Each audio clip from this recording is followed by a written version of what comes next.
Job లేక ఇబ్బంది పడుతున్నారా? అయితే మెడికల్ కోడింగ్ మీకు మంచి ఆప్షన్. వెంటనే కాల్ చేసి కోర్సులో జాయిన్ అవ్వండి. నమస్తే రమగారు. నమస్తే జయ. రమగారు, నరసింహస్వామి చరిత్ర మనం అప్పుడప్పుడు సందర్భానుసారంగా మాట్లాడుకున్నాం, కానీ పూర్తిగా ఒక కథ రూపంలో ఎప్పుడు చెప్పుకోలేదు. ఒకసారి చెప్పుకుందామండి. దశావతారాల్లో నరసింహస్వామి పరమాద్భుతమైన స్వరూపం, ఉగ్ర రూపం. శీఘ్రంగా సులభ సాధ్యుడుగా కూడా కనపడతాడు జయ. అవునా రమగారు? అప్పుడు శీఘ్రంగా సులభంగా రాలా, ఇప్పుడు వస్తాడు. ఓహో, ఈ కాలానికి వస్తాడంటారా? ఇప్పుడు వస్తాడు. ఇప్పుడు ప్రమాదాల్లో ఆయన చాలా సహాయకారిగా ఉంటాడు, చాలా తోడుగా ఉంటాడు స్వామి. ఎంత హాయిగా, ఎంత ప్రసన్నంగా ఉంటాడో. నరసింహ చరిత్ర చెప్పాలంటే ముందు దశావతారాలు చెప్పుకోవాలి కదా. మత్స్య కూర్మ వరాహ అవతారాల తర్వాత ఈ మృగపతి అవతారాన్ని ఎత్తాడు ఈయన. నరమృగ రూపుడు, సగం మనిషి సగం మృగం. దీనికి ముందున్న స్వరూపం వరాహ స్వరూపం కదా. ఇవి రెండు ఇంటర్లింక్డ్గా కనిపిస్తాయి. వరాహ స్వరూపము, నరసింహ స్వరూపము లింక్ దగ్గరగా. పూర్వం ఇప్పుడు జయ విజయులు అని విష్ణుమూర్తి యొక్క పార్షదులు, వాళ్ళ వాకిట్లో ఉండేటువంటి కాపలాదారులు. సనక సనందనాదులని నలుగురు మనుషులు. సనక సనందన సనత్కుమార సనత్ సుజాతులు. వాళ్ళు బ్రహ్మ కుమారులు, మానసపుత్రులు. బాలురుగానే కనపడతారు. మాకు జ్ఞానమే, వాళ్ళని సృష్టి చేయమంటే మేమేం చెయ్యం, మాకు జ్ఞానమే కావాలన్నారు వాళ్ళు. తర్వాత సృష్టి బ్రహ్మ చేసుకున్నాడు. ఈ బాలురుగా ఉన్న వాళ్ళు ఒకసారి వచ్చి విష్ణుమూర్తిని చూడబోయారు. స్వామివారు ఏకాంతంలో ఉన్నారు కాబట్టి ప్రవేశం కుదరదన్నారు ద్వారపాలకులు. వీళ్ళ కోపం వచ్చింది, మాకడ్డేమిటి అని చెప్పి విష్ణు సేవ మీ ఎందు ఉన్నదని ఇలాంటి అహంకరించారు కాబట్టి స్వామి సేవకి దూరం అయిపోండి అని శపించారు. తర్వాత విష్ణువు లేచి వచ్చి వాళ్ళని బలకరించి ఈ సేవా భాగ్యం లభించదని దుఃఖంతో కుమిలిపోతున్న జయ విజయులకి ఈ శాపానికి ఒక చిన్న సడలింపు చేశాడు. భక్తులుగా 10 జన్మలు ఎత్తుతారా, శత్రువులుగా 3 జన్మలు ఎత్తుతారా? నాకు భగవంతుని భక్తులుగా 10 లేదా 100 జన్మలని కూడా ఒక పాఠభేదం కనపడుతుంది. భగవంతుని భక్తులే, స్వామి మీద ప్రీతున్న వాళ్ళే కొన్ని జన్మలు ఎత్తాలి అలాగా. లేదా శత్రువులుగా స్వామిని ద్వేషిస్తూ ప్రభుద్వేషంతో 3 జన్మలు ఎత్తుతారా అంటే 3 జన్మల్లో తిరిగి వచ్చేయచ్చని జయ విజయులు ఇది కోరుకున్నారు. వాళ్ళు 3 సార్లు పుట్టారు. 3 సార్లు విష్ణుద్వేషులు ఎప్పుడూ దైత్యులే, రాక్షసులు. దేవతలు విష్ణువు యొక్క అన్నదమ్ములు, ఆయనతో పాటు ఉండేవాళ్ళు. విష్ణుద్వేషులుగా పుట్టాలంటే రాక్షస జన్మ అయితే ఆయన చేతిలో మరణం సంభవించే అవకాశం కూడా లభిస్తుంది. ఎందుకంటే హరి రాక్షసాంతకుడు కాబట్టి. అప్పుడు వీళ్ళు ఎలా కోరుకున్నారు? 3 జన్మలకి కోరుకున్నారు. మొట్టమొదటి జన్మ వాళ్ళు హిరణ్యాక్ష హిరణ్యకశపులుగా జన్మించారు.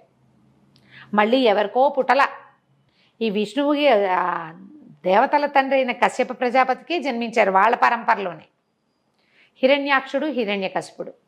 వీళ్ళు బ్రహ్మదేవ కోసం విపరీతంగా తపస్సు చేసి వేరువేరు వరాలు పొందారు. పొంది విపరీతమైన వరగర్వంతో ముందు హిరణ్యాక్షుడు అతను ఏం చేశాడు? భూదేవిని ముంచేశాడు, సముద్రంలోకి పట్టుకెళ్ళి పడేసేసాడు. ఆమె నన్ను ఉద్ధరించండి ప్రభు అని కేకలు పెడితే ఈ నీటిలోకి వెళ్ళగలిగే జంతు స్వరూపాన్ని ఎత్తి విష్ణువు హిరణ్యాక్షుడిని సంహరించి భూమాతని భూదేవిని పైకి తీసుకొచ్చాడు. అదే ఆదివరాహ స్వరూపం. ఆ ఆదివరాహ స్వరూపాన్ని ఆశ్రయిస్తే భూ సంబంధమైన సమస్యలు తొలుగుతాయని చెప్తారు వరాహస్వామి. తర్వాత ఎప్పుడైతే హిరణ్యాక్షుడు చనిపోయాడో ఈ హిరణ్యాక్షుడిని చంపినటువంటి హరి మీద పగ తీర్చుకోవడం కోసం హిరణ్యకశిపుడు ఇంకా తపస్సు చేశాడు, ఎంతో తపస్సు బ్రహ్మ కోసం. అప్పుడు విపరీత వరాలు పొందాడు. అతను అడిగిన వరాలు ఏమిటి? నా మరణం మనిషి చేత కానీ జంతువు చేత కానీ కాకూడదు. దేవగంధర్వ కిన్నర కింపురుషాదులు ఎవరూ నన్ను చంపకూడదు. ఇంత బయట కాదు, ఆయుధంతో కాదు, చేతులతోటి కాదు, పగలు రాత్రి కాదు, భూమి ఆకాశాలు కాదు, అలాంటి మరణం కావాలి. ఎందుకంటే వీళ్ళు మరణం లేకుండా వరం ఇవ్వమని కోరుకున్నారు. మరణం లేకుండా మీకు అమృతత్వాన్ని నేను ఇవ్వలేననేసాడు బ్రహ్మ. మీరు మరణించవలసిందే. అందుకని విపరీత వరాలు కోరుకున్నాడు. అయితే ఆయన తపస్సు చేసే క్రమంలో ఏం చేశాడు? తన భార్య గర్భవతి అయిన లీలావతిని వదిలిపెట్టి వెళ్ళాడు. అయితే ఇతను తపస్సు చేస్తున్నాడు అని చెప్పి దేవేంద్రుడు ఏం చేశాడు? ఆ లీలావతిని తన వెంట తీసుకుపోవడానికి ప్రయత్నం చేశాడు. నారద మహర్షి అడ్డుపడి ఈమె గర్భస్థుడైన శిశువు హరిప్రీతితోటి జన్మిస్తాడు. తను మహాహరిభక్తుడు, అతనిని మనం కాపాడాలి, నువ్వు వెళ్ళిపో, ఈమెను నా దగ్గర అట్టి పెట్టుకుంటానని చెప్పి తన ఆశ్రమానికి తీసుకెళ్ళిపోయాడు. నారద మహర్షి ఆశ్రమానికి తీసుకెళ్ళి ఆయన ఆమె పడుకున్నా కూడా నిత్యము నారదుడు నారాయణ నామస్మరణ చేస్తాడు. అంతే కదా. హరిబోధ చేశాడు పిల్లవాడికి, ఆ గర్భస్థ శిశువుకి. ఇక అబ్బాయి అలా అందులో మునిగిపోయాడు, లోపల ఉన్న శిశువు. అయితే ఈ గర్భస్థ శిశువు అంటే 9 నెలలో 10 నెలలోనే కదండి. అంటే అప్పట్లో గర్భాలు ఇంత సింపుల్ కాదు, సంవత్సరాలు మోసేవారట. ఆ గర్భంలో ఉన్నంత కాలము అదే విన్నాడు అబ్బాయి. హరి గురించే విన్నాడు. లోకపాలకుడు హరి, లోక రక్షకుడు హరి, సర్వోన్నత దైవం హరే, ఇందుగలడు అందు లేడని సందేహము వలదు, చక్రి సర్వోపగతుడు. అది ఆ భావాల్లో పిల్లవాడు ఉన్నాడు లోపల. తర్వాత ఏమైంది, పుత్రోదయం అయింది. పుత్రోదయం అయ్యాక కూడా ఆ పుట్టిన శిశువు కూడా ఈయన అలాంటి బోధే చేశాడు. తర్వాత కాలంలో హిరణ్యకశిపుడికి తపస్సు పూర్తయింది, వరం లభించింది. ఆయన దేవతల మీద దండెత్తాడు. తన భార్యను తీసుకెళ్ళడానికి ప్రయత్నం చేసినందుకు మొత్తం అణిచేశాడు, ముల్లోకాలు జయించేశాడు, ముల్లోకాధిపతి అయిపోయాడు. ఎక్కడా మరణం లేని వాడికి భయం ఏముంది, తెంపరితనం వచ్చేస్తుంది కదా. అక్కడి నుంచి భార్యని కుమారుడిని తీసుకుపోయాడు. ప్రహ్లాదుడిని పేరు పెట్టారు, ఆహ్లాదాన్ని కలిగిస్తాడని ప్రహ్లాదుడని పెట్టారు పేరు. ఇంకా సంతానం కలిగింది, ముందు సంతానం ఉంది, తర్వాత కలిగింది. ఒక్క పిల్లవాడే కాదు, వాళ్ళకి ఇంకా ఉన్నారు పిల్లలు. పిల్లాడు కొంచెం మందుడుగా ఉండేవాడు, యాక్టివ్ కాదు. ప్రహ్లాదుడు యాక్టివ్ వాడు కాదు, కూర్చుని హరినామస్మరణ చేసుకుంటూ ఉండేవాడు. పుట్టుకతోటే వైరాగ్య భావాలు ఉన్నవాడు, భగవంతుడే అన్నిటికీ మూలమని, అన్నిటికీ ఆద్యంతాలు అతడేనని నమ్మేవాడు అనమాట. ఈ పిల్లాడికి ఒక 7-8 సంవత్సరాలు వచ్చాక కొంచెం మబ్బుగా ఉన్నాడు, చదువులో పెట్టాలనుకున్నారు. అప్పుడు చండామార్కులని, చండు అమార్కుడు బహుశా వాళ్ళ పేర్లు, ఈ చండామార్కులకి అప్పచెప్పారు విద్య నేర్పించమని. వాళ్ళు ఏం చెప్పినా ఈ పిల్లాడికి క్షణంలో వచ్చేస్తుంది, ఏకసంధాగ్రాహి.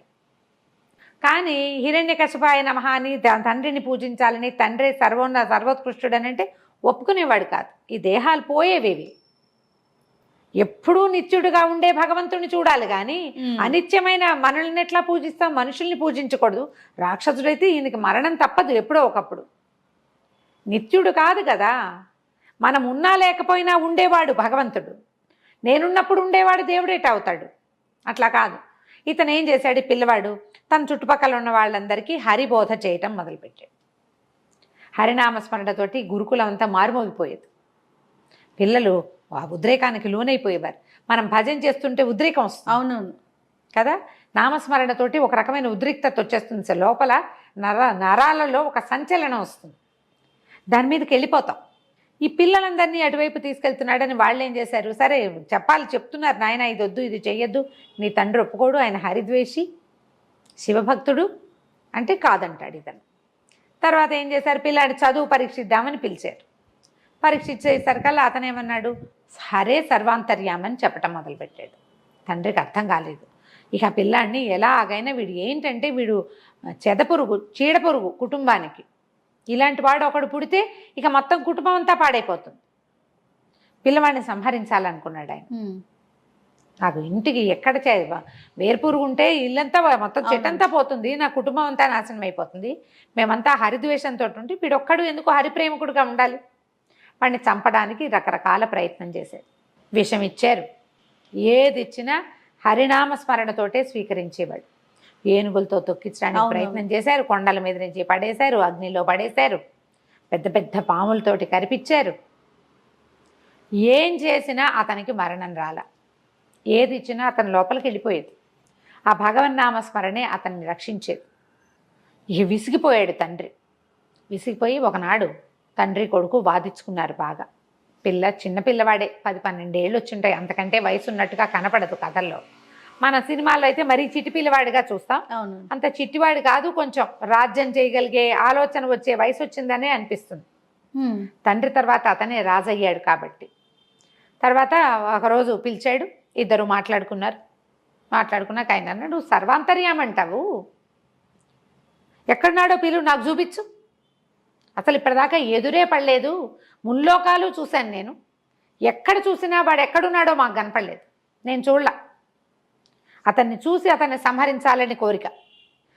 మా అన్నయ్యని చంపేశాడు, నేను చంపాలి అతన్ని, చూపించు, నువ్వు ఎక్కడ చూపిస్తే అక్కడ చేస్తాను. ఇప్పటిదాకా అతని పేరు వింటాం, అతని ఇది వింటాను తప్పిస్తే నేను ఏనాడు అతన్ని చూడలేదు. అంటే నువ్వు చూడాలన్న దృష్టి లేదు నీకు. సర్వాంతర్యామి ఎక్కడ పడితే అక్కడే ఉంటాడు. అసలు ఆ శ్లోకమే, ఆ పద్యమే అది. ఇందుగలడు అందులేడని సందేహము వలదు, చక్రి సర్వోపగతుడు. ప్రతి చోట భగవంతుడు ఉన్నాడు, నీలో నాలో కూడా ఉన్నాడు. అయితే ఆయన మంటగా కోపం వచ్చిందనమాట. ఒక స్తంభాలు ఉన్నాయి వాళ్ళు ఉన్న సభా ప్రాంగణం, ఈ స్తంభంలో ఉన్నాడు అంటే ఎక్కడైనా ఉంటాడు, చూడు నువ్వు అనేసరికల్లా ఇప్పుడు హరి నాకు కనపడాలి, కనపడకపోతే నేను చంపుతానన్నాడు పిల్లవాడిని. ఈ గద పెట్టి ఆ స్తంభాన్ని పగలగొట్టాడు. సాయంకాలం వేళ మునిమాపు చలవ చీకటి పడే వేళలో కొట్టేసరికల్ ఆ స్తంభం పెళపెళ భావాలతో పగిలిపోయింది. పగిలి అందులోంచి సమయం ఆసన్నమైంది కాబట్టి భగవంతుడు ఇట్లా 2 స్వరూపాలతో, సింహపు ముఖము, మానవ దేహంతో బయటకు వచ్చాడు. ఆశ్చర్యపోయాడు హిరణ్యకశిపుడు. నువ్వా, ఇలా ఉన్నావా నువ్వు అని ఆశ్చర్యపోయాడు. అసలు పద్యాలు ఎంత బాగుంటాయో భాగవతంలో, భలే అద్భుతంగా ఉంటాయి అని సరికల్ ఉగ్రరూపం. అది వచ్చిన స్వరూపము, నువ్వు ఏదైనా కొట్టితే ఒక చోటకి వేడి వస్తుంది కదా, ఎక్కడో కొట్టావు, పటా పటా పట్ట కొట్టావు, కొట్టిన చోట ముట్టుకో, నువ్వు చేత్తో కొట్టినా వెచ్చబడుతుంది. ఒక గంట మనం ఒక చోట కూర్చుంటే మనం కూర్చుని నేలే వెచ్చబడుతుంది. బాగా చెప్పారు కదా. అవునండి. ఈ స్తంభాన్ని ఇనప గదతోటి, లోహపు గదతోటి కొట్టి కొట్టి ఒక తీక్ష్ణతని, వేడిని కల్పించాడు హిరణ్యకశిపుడు. ఆ వేడిలోంచి పుట్టిన భగవంతుడు మహోగ్ర రూపంతో వచ్చాడు. ఆ ఉగ్రరూపం చూసేసరికి వణికిపోయాడు పిల్లవాడు. ఇది ఇలాంటి స్వరూపంలో భగవంతుడు ఉంటాడని తెలియదు అతనికి. ఆ పాలకడల్లో ఎక్కడో పడుకుని ఉంటాడు, అలాంటివే తెలుసు. భగవంతుడు ఎలా ఉన్నా భగవంతుడే. మనకు భయం వేస్తుంది కానీ నారాయణ నారాయణ అంటూ పక్కకి తప్పుకునేసరికి ఈయన ఏం చేశాడు, ఈ రాక్షసుడితోటి యుద్ధం చేశాడు. కానీ హిరణ్యకశిపుడు ఓటమిని అంగీకరించాల. గద తిప్పి ఆయన మీదకి పడ్డాడు యుద్ధాన్ని. పడేసరికి ఈయన ఒక దెబ్బ కొట్టి అతన్ని ఈడ్చుకెళ్ళాడట. ఈడ్చుకెళ్ళి కరెక్ట్గా గుమ్మం మీద కూర్చున్నాడు. ఆ గుమ్మం మీద, అది ఇల్లు కాదు, వాకిలి కాదు, అతను ఎత్తి తన తొడల మీద వేసుకున్నాడు. భూమి ఆకాశాలు కాదు, భగవంతుని తొడల మీద ఉన్నాడు అతను, గోళ్లతోటి. అది సాయంత్రం కాదు, పగలు కాదు, రాత్రి కాదు, సాయంకాలం మునిమాపు వేళ చీకటి పడే సంధ్యా సమయంలో ఈ చేతులు కాదు, ఆయుధం కాదు, గోళ్లతోటి చీల్చి అతనిని సంహరించాడు. ఈ సంహరించేసరికల్లా ఆ ఉగ్ర రూపం చూస్తే వణికిపోయారు అందరూ. ప్రపంచం చాలా స్తంభించిపోయినట్టు అయిపోయింది. మొత్తం దేవతలంతా దిగి వచ్చేసారట. ఆయన్ని శాంతింప చేయలేపారు. ఆయన ఎంత ఉగ్రంగా ఉన్నాడంటే, ఆహారం తీసుకునే వేళ సింహం ఎలా ఉంటుంది, భక్షించాడని చెప్పం, గోళ్లతోటి చీల్చి సంహరించాడు. అవును అవును. అయితే వీళ్ళు ఏం చేశారు, బ్రహ్మాది దేవతలంతా వచ్చేసారు. లక్ష్మీదేవి కూడా వచ్చిన ఆయన శాంతించాల. ప్రహ్లాదుడి కోసమే వచ్చాడు కాబట్టి అతని ముఖం చూస్తే శాంతిస్తాడని అతన్నే ముందుకు నెట్టి అతనితోటే ప్రార్థన చేయించారు. ఉగ్రత తగ్గిన స్వామి అక్కడ నిలబడల. ఆ విచిత్ర స్వరూపంతో ఆయన బయటికి వెళ్ళిపోయాడు. ఎప్పటికో శాంతించాడని చెప్తారు. అలా వెళ్ళిన ఆయన సింహం ఎందులోకి వెళ్తుంది, అడవుల్లోకి, కొండల మీదకి వెళ్ళిపోతుంది. అట్లా మొత్తం ఆయన సంచరించిన భూభాగాలన్నిట్లలోనూ ఒక్కొక్క దేవాలయం నిర్మించబడిందని చెప్తారు. అట్లా ఆయన సంచరించిన ప్రాంతం బయటికి వెళ్ళిపోయి సంచరించాడు. ఎక్కడెక్కడ ఆయన ఆగాడో వెళ్ళిపోయాడు. ఎక్కడ ఆగాడో అక్కడ ఒక ప్రత్యేకమైన దేవాలయం, ప్రత్యేకమైన కథ వచ్చింది. సింహాచలం కాదు, మనకి అహోబిలం. ఆ అహోబిలంలో ఆయన అసలు అది జరిగిందే అహోబిలంలో ఉంటారు. అహోబిలం మనం కొండ మీదకి పైకి వెళ్తుంటే ఒక పెద్ద ఇది కనపడుతుంది, సభాభవనం అంతా పగిలిపోయి ముక్కలుగా. అసలు అదే హిరణ్యకశిపుడి భవనం అని చెప్తారు. ఎంత పెద్ద పెద్ద కట్టడాలుగా కనిపిస్తుంది. పైన ఉక్కు స్తంభం అనే ఒక స్తంభం ఉంది, ఉగ్రస్తంభం. ఆ స్తంభం నుంచే స్వామి ఆవిర్భవించాడని కూడా చెప్పబడుతుంది. అహోబిలంలోనే ఈ కథ జరిగిందంటారు. ఆయన ఎన్నో ప్రాంతాల్లో, అటవీ ప్రాంతాల్లో సంచరిస్తే ఆ సంచరించిన చోటల్లా ఒక్కొక్క దేవాలయం చొప్పున చాలా ఉన్నాయి. పెంచెలకోన అలా బోల్డన్ని దేవాలయాలు ఉన్నాయి. ఒకసారి నరసింహ క్షేత్రాలన్నీ లైన్గా చెప్పుకుందాం. తప్పకుండా అండి. అక్కడి నుంచి ఏమైంది, లక్ష్మీదేవి శాంతించలేదు, ఆయన ఉగ్ర రూపంతో తిరుగుతున్నాడు. ఆయన్ని శాంతింపజేయాలి, మళ్ళీ వైకుంఠ ప్రవేశం చేయించాలి. అప్పుడు లక్ష్మీదేవిలో ఉన్నటువంటి సాత్విక కళని, ఆమెలో ఒక రాజసిక కళ కూడా ఉంది, కోపం, ఆమె తొందరగా కోపం వస్తుంది ఆవిడికి కదా, కదిలి వెళ్ళిపోతుంది. ఆమెలో సాత్విక కళ ఉంది. ఆ సాత్విక కళని చెంచులక్ష్మి రూపంలో జన్మింపజేశారని, ఒక చిన్న బాలిక రూపంలో ఆ సాత్విక కళకి ఆకర్షితుడై ఆయనలో ఉన్న ఉగ్రం తగ్గిపోయిందని చెప్తారు. చెంచులక్ష్మిని వివాహం చేసుకుని ఆయన శాంతపడిపోయాడు. తర్వాత ఆ లక్ష్మీ కళ, ఆ సాత్విక కళ ఆయనలోకి ఐక్యమైపోయాక ఆయన మామూలుగా విష్ణు స్వరూపంతో పైకి మన వైకుంఠానికి వెళ్ళిపోయాడని చెప్తారు. ఎలా వైకుంఠానికి వెళ్ళాడు అనేది ప్రత్యేక కథనంగా చెప్పబడదు. ఇలాగ విష్ణు పురాణం చూస్తే కనుక ఈసారి మళ్ళీ చెప్తాను ఇంకొకసారి వివరంగా. ఈ ప్రహ్లాదుడి కోసమే ఇలాంటి స్వరూపాన్ని చూపించాడు ప్రపంచానికి. అది ఇప్పుడు ఈ మన ఏమంటారు దీన్ని, పరిణామ క్రమంలో చేపగా, కూర్మంగా, వరాహంగా, తర్వాత సగం మానవ దేహం, సగం దీంతో మృగదేహంతో, మృగముఖంతో జన్మించి ఆ తర్వాత వామనుడిగా జన్మించి పూర్తి స్థాయి మనిషి బాల రూపంలో, అదే వామన రూపంలో, ఇట్లా పరిణామ క్రమం కూడా ఇక్కడ చూపించబడింది అని చెప్తారు. ఈ ప్రత్యేకమైన ఈ స్వరూపాన్ని అర్చించిన, ఆరాధించిన అపరిమితమైన ఐశ్వర్యం లభిస్తుందని, చాలా ధైర్యం వస్తుందని, రణోద్రేకంలో ఉన్నవాళ్ళు, ఎక్కడైనా యుద్ధానికి వెళ్ళాలని భావించేవాళ్ళు, పోట్లాటకి దిగేవాళ్ళు నరసింహస్వామిని తలుచుకుని ఆయన్ని ప్రార్థించి వెళ్తే విజయం లభిస్తుందని చెప్తారు. కరావలంబ స్తోత్రం లాంటివి చేసుకుంటే స్వామి తన చెయ్యి అందిస్తాడు మనకి. ఇప్పుడు ఇది ఊరికే అతన్ని చంపటమే కాదు, ప్రపంచానికి ఎలా చూపించాడు, మనం సంసారంలో పడి కొట్టుకుపోతూ ఉంటాం. హిరణ్యకశిపుని ఉద్ధరించాడు, సంహరించడం కాదు కదా అది. అవును అవును, ఒట్టి సంహార క్రియ కాదు జరిగింది, ఉద్ధరణ క్రియ జరిగింది. మనని కూడా భగవంతుడు ఈ సంసారంలో నుంచి ఉద్ధరిస్తాడు ఈ స్వరూపంలో ఉన్న ఆయన. అలాంటి ఈ స్వరూపాన్ని నిత్యం తలుచుకోవచ్చు. బోళ్ళని దేవాలయాలునే, కుదిరితే ఏదో ఒక దేవాలయంలో దర్శనం చేసుకోవచ్చు. ఆ కథ తలుచుకుంటే ఎంత రోమాంచంగా ఉంటుంది, అద్భుతమైన కథ కదా. మళ్ళీ ఇంకొకసారి మనం దేవాలయాలను గురించి చెప్పుకోవచ్చు. అందులోనూ మీ నోటి వెంట వింటుంటే రమ్మగారు మహాద్భుతం అండి. నమస్తే.